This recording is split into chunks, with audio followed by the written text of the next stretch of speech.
taibang thampakta china chongna sanari ngasi taibang thampakta china chongna sanari ngasi malem thampakta awano ngai tinnari ngasi malem thampakta awano ngai tinnari ngasi taibang thampakta china chongna sanari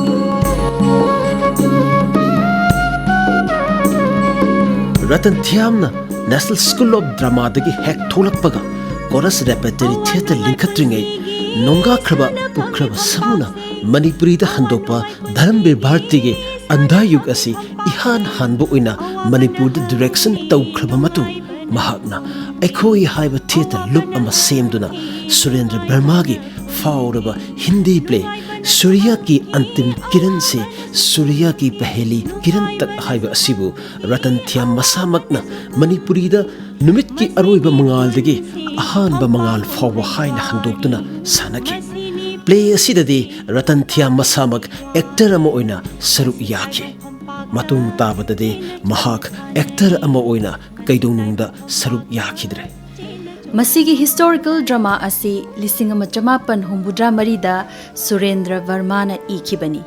Play asi ancient Indian society gi matamgi female sexuality, patriarchy amasung Indian nupi singi pukning wakhalgi khangamdaba nunggi kokngamdaba China da yumfam oibani.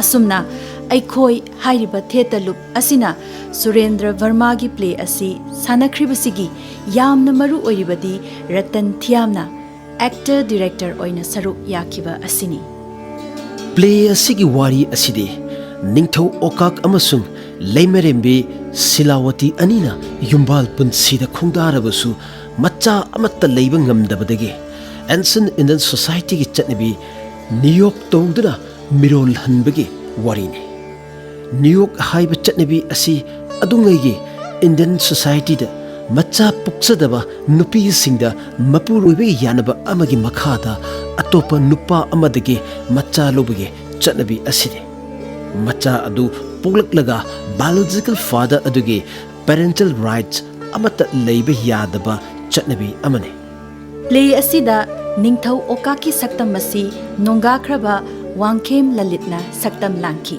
aduga biological father aduna Ratan Thiyamna saktam langki play asi nonga khraba G Robindro Sharma gi mandapta tamnaga Jawaharlal Nehru Dance Academy da utki play asida atai actors sing Labuk Tongbam Bhuvaneshwari Ibo Chauba Mitai asina chingba singsu yauki aduga Lairembigi saktam asina hijam roman saki aduga ningthau mayam kauraga Swayambarda Lairembigi da lei hukiba ningthau asini Ratan Thiyamna saktam langliba masigi matung ikan kanadana aikhoi hariba theater loop asi lisingama jamapan humbudra tarukta chorus repertory theater onkhre chorus linkhatlaba matungda maru oiba panba yaba placing kharadi Shingel Indu lisingama jamapan humbudra taru Sanarembi Chaistra lisingama jamapan humbudra taret Mitangbai Shamu lisingama jamapan humbudra nipal Uchek Langmaidong lisingama jamapan humbudra mapan Khamba Yelhau lisingama jamapan humbudra mapan Mi Pareng lisingama jamapan humbudra mapan Nongma Ingada lisingama jamapal marifu Ithaki Kanga lisingama jamapan marifu Laima Yenglingai Khunukaba lisingama jamapal marifu Kangla Chekhaiba lisingama jamapan marifu Urubhangam lisingama jamapan marifu mathoi Imphal lisingama jamapal marifu nithoi Bikramorvashyam lisingama jamapal marifu nithoi Chakravyuh lisingama jamapal marifu mari Lengshonei lisingama jamapal marifu manga Karnavaram lisingama jamapal marifu daramathoi Blind Age lisingama jamapal marifu daramari Uttar Priyadarshi lisingama jamapal marifu darataru Hiroshima lisingama jamapal marifu darataru Ritu Sangharam lising ani ga mari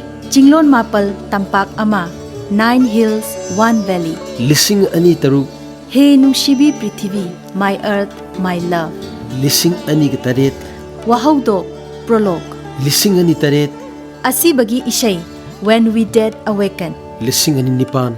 Macbeth, Lissing ani taramari. Lairembigi Eshei, Song of the Nymphs, Lissing ani taranipal.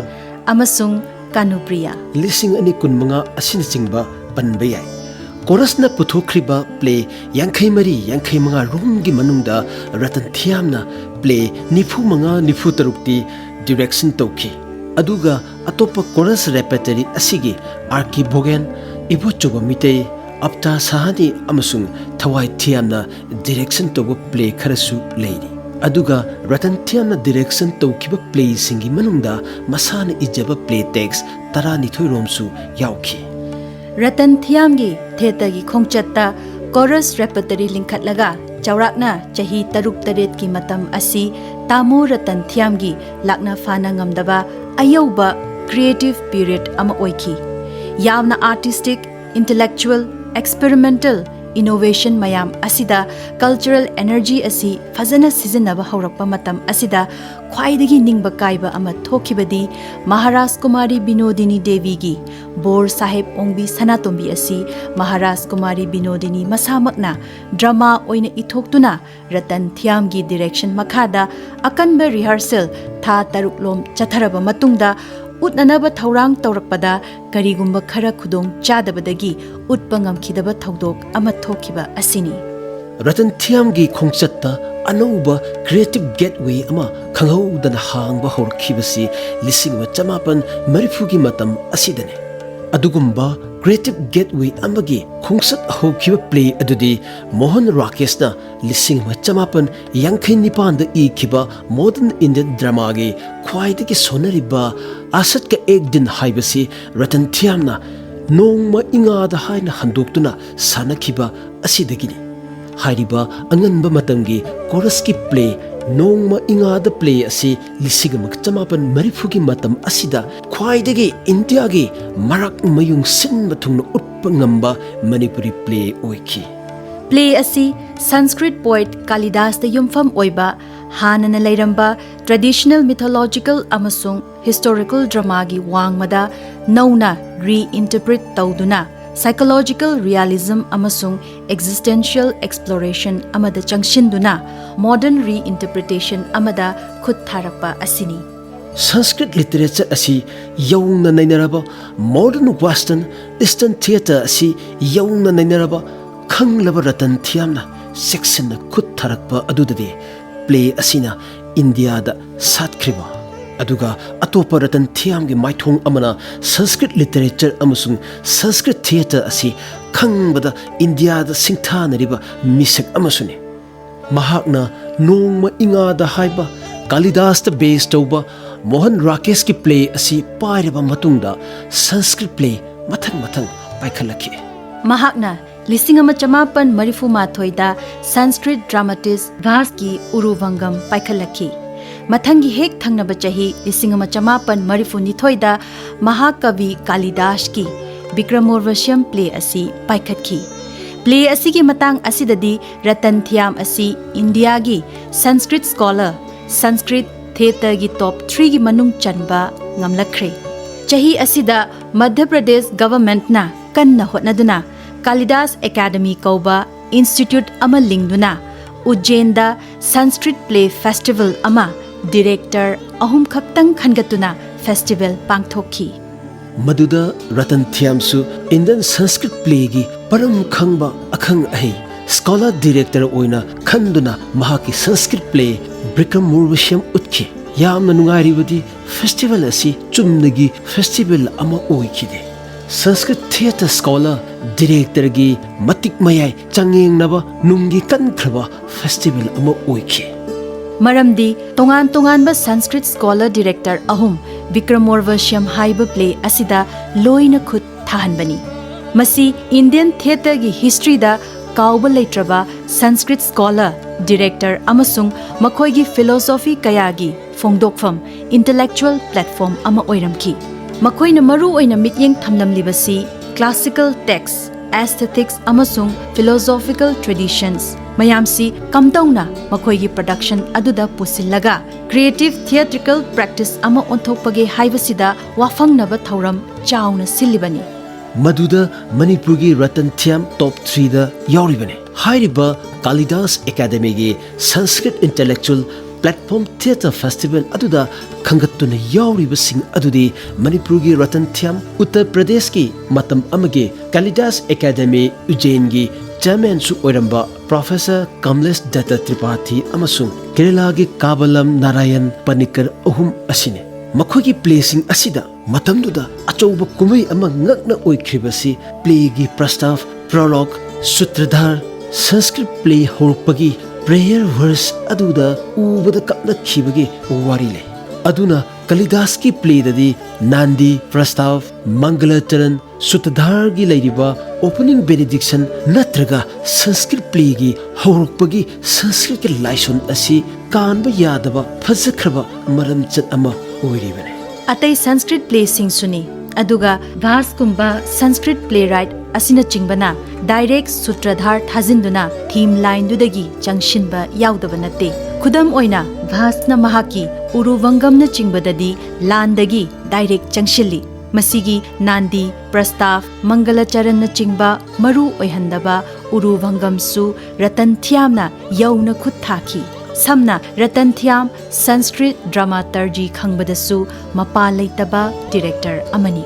Hariba Sanskrit Dramaturgy asibu asuk manung thetna khangba India ki top level da leiraba misak asina Natya Shastra dadi kayamu yamna khanglamgadagi haibasi singthaduna loba nairuidaba amani.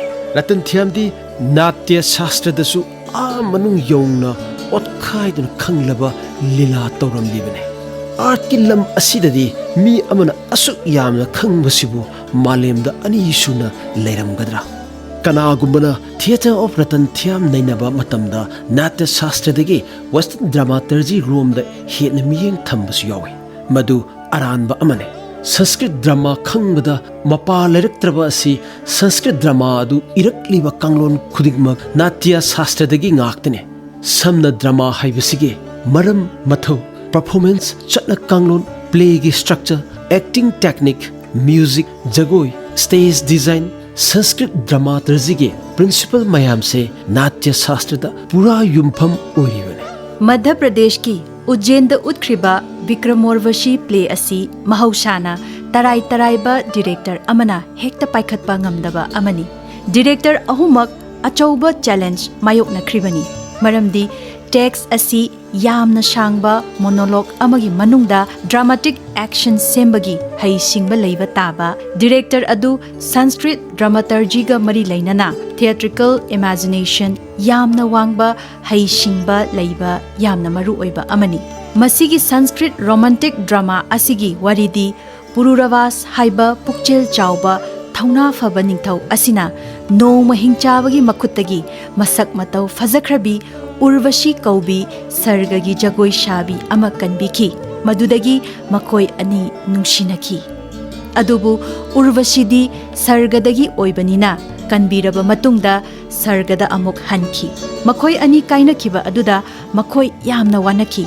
Nongma Indradev ki savada drama ama sanabada magi dialogue ta khanghaudana ningthau Pururavas ki maming pallubadagi aranba adugi shapna maram oiraga mi oina malemda amuk halaki. Adugumba sap aduna nungsinaba anidugi thauzan biba haibadu oiki. Urvasi amasung ningthau Pururavas yamna nungaina matam khara pankhe. Adubu sap adugi atopa maram amana makhoi ani kainake. Urvasi umangda pambi ama onki. Ningthau aduna thamoi kaina umang pat ching turel chin mathungna thiki. Mamai thangda laigi matik mayaina Urvasi amuk hanagi taibang mi oina oirakhi. Layamnasu makhoi ani ingna chikna laiminabagi ayaba piduna laiminakhibagi wari asine. Aduna kainabagi shangla shanglaba monologue sing asi achauba challenge ngaktani director khudingmakta. Adubu Ratangi semba ngamba hai singbana chauna mai pakhi.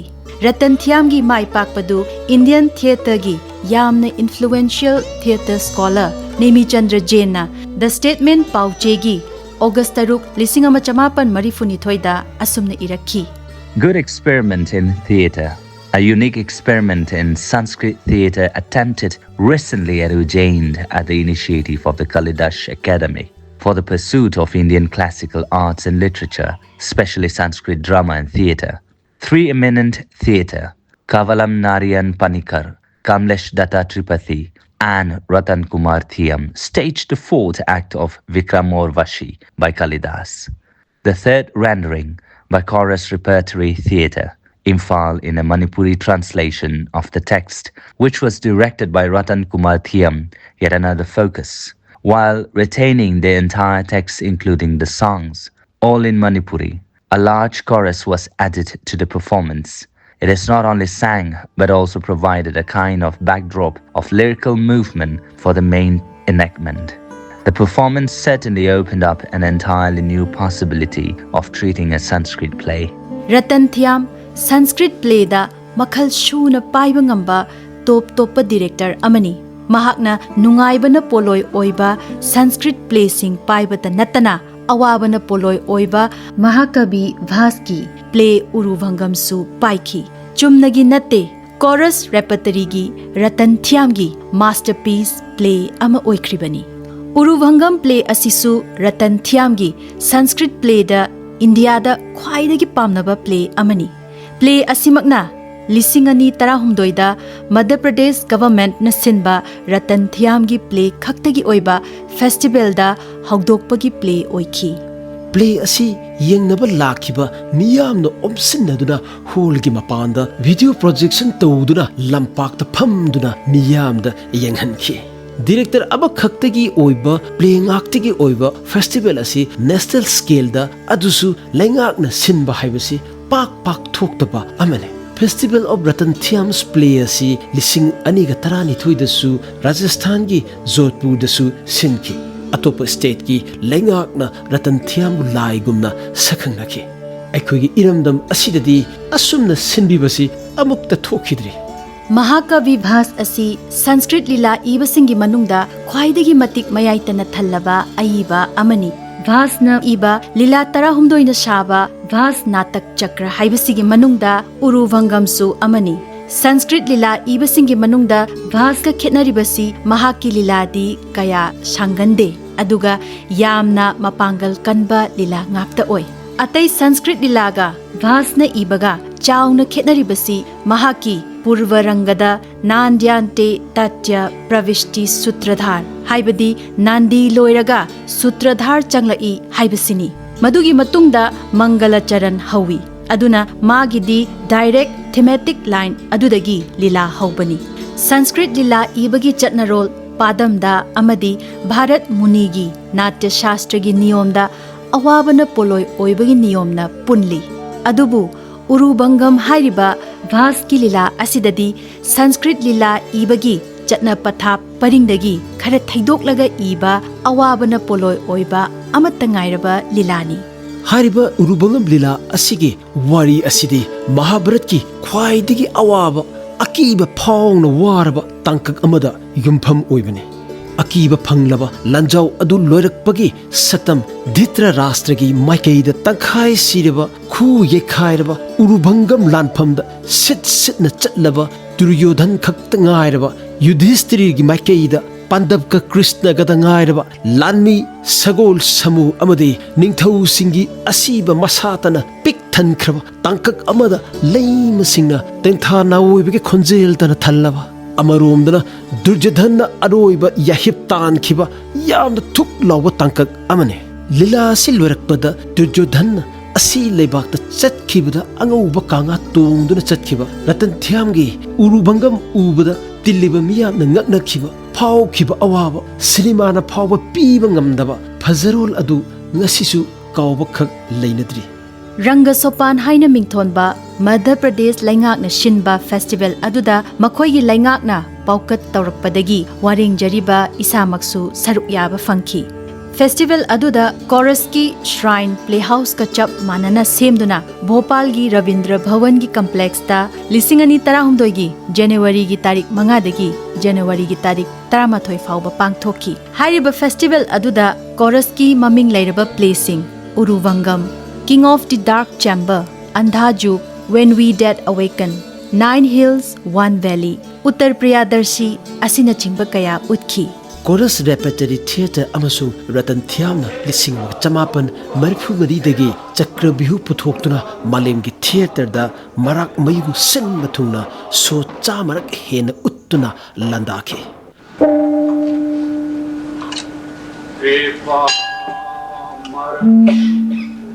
Nidpada pankajam Svetambaram Gauraru Singh Sanatanam Gandhatyamala Bharan Gunalayam Smarami Sadbhakti Mayam Guru Hari Shasanka Yuddha Shankasha Varabhayala Sakkaram Shuklam Baladhar Devam Shukamalyanu Shishanugraha Sandhyam Snitya Nitya Sutanam Sri Krishna Prema Sevadi Dataram Dina Palakam Samasta Mangaladharam Sarvanandamayam Vidundhaya Shri Gurudevatam Ramanandam Snuti Manipuri Theatre na malemgi leitungda pajeng piral thetuna sangbanarba atiya khetna hai humduna mafam amakan bangam khibase lising amak chamapan marifu maridagi hokre. Ngasisu piral ase World Theatre da nongdon khetna hainu humna paire. Indian Theatre na atopa Ratan Thiyam ama amuk puthokpa wagadaba thakta leire haujikte. Malemgi hek maming leiraba theatre ge festival pumba Ratan Thiyam ge play na landakre. Hangatna khajiktang yenglubada modern experimental theatre na Manipurda sakhap tamlakraba matungda top topa Manipuri theatre ge saklon ama poklaktuna India pumba tapna tapna aikhuigi theatre na paisilakhe.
Mathangda malemgi achauba theatre ge festival kayada nonga khraba Ratan Thiyam na changsinba ngamlakhi.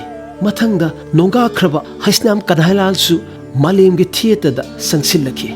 Makhata na amuk Dr. Arambam Lokendra su malemgi thakta changsinki. Masigi makhata rakpada naha oriba director khrana malemgi thakta sangsinnaba kachin koya sinba thungna yoksinnaba kanna hotnari. Makoina malemgi thakta festival ama anidi yawbusu yawkhre adubu makoi मालेम की थाकता world class की director अमा ओइबे यारबरा मखोई contribution असिनी मखा ताना Young बतारी ngai batari global की थाकता लमदम अमगी फिदा मफम अमक कनबा हाइबसिदा foreign दा चटलगा लीला अमा अनि हेक्ता उलुरगा लम अमगी थिएटर की ग्लोबल की थाक हेक्ता लेपा यादे इंडिया की प्ले मयाम अमा फॉरेन लेबाक्ता यामना उतली अदुबु मखोय मालेम की थाकता सखंगबा हाइबदुदी ओइदे मपान की फेस्टिवल सिंग असिदा चंगबा हाइबसिदी इंटरनेशनल क्यूरेटोरियल पैनल अमना खल्लबा अचौबा फेस्टिवल सिंग असिगी फेस्टिवल डायरेक्टर मयाम असिना मालेम पुंबसी कोइना कोइचत चटलगा प्ले मसिंग नाइदना येंगलगा खल्लिबनी An international theatre festival is standardized when it has a clear artistic vision, a transparent selection process. It presents high-quality performances from different countries, balancing traditional and contemporary forms. Professional production management, proper artist care, and ethical practices are essential. The festival should include workshops, discussion, and cultural exchange alongside performances. Strong organization, international networking, and regular evaluation ensure global credibility and sustainability. अदुना India की state अमदगी मपान द लीला उलुरे हाइरिबसिंग असी अयामना A ग्रेड 5 स्टार फेस्टिवल नत्रगा B ग्रेड 3-4 स्टार फेस्टिवल ओइदबा लोइना लोइनाना इंटरनेशनल क्यूरेटोरियल कमिटी लेतबा पंगतौद तौबा मयाम अमनी मरुओइना इंडिया की लीला मयाम अमा उलुरे हाइना नेशनल पेपर द इनरिबसिंग असिददी मफमदुदा लैबा इंडिया मचासिंगना अचौबा फेस्टिवल सिंग लाकपदा समना दुर्गा पूजा पोंगल फेस्टिवल गुम्बा लाकपदा पैसा खाइनरगा कौबनी ग्लोबल कंटेक्सटा मणिपुरी थिएटर नैनबा मतमदसु हाइरिबा खरा असिदा ख्वाइदगी मरु ओइना इंटरनेशनल क्यूरेटोरियल कमिटी असिदा युमफम ओइबा असि यामना मरु ओइ लोइनना ngasi global context ta aikugi theater na sangsinba ngamlakpasida kamdongna adugumba makhalgi world class theater sengatpada kamdongna aikugi theater da karamba sapuna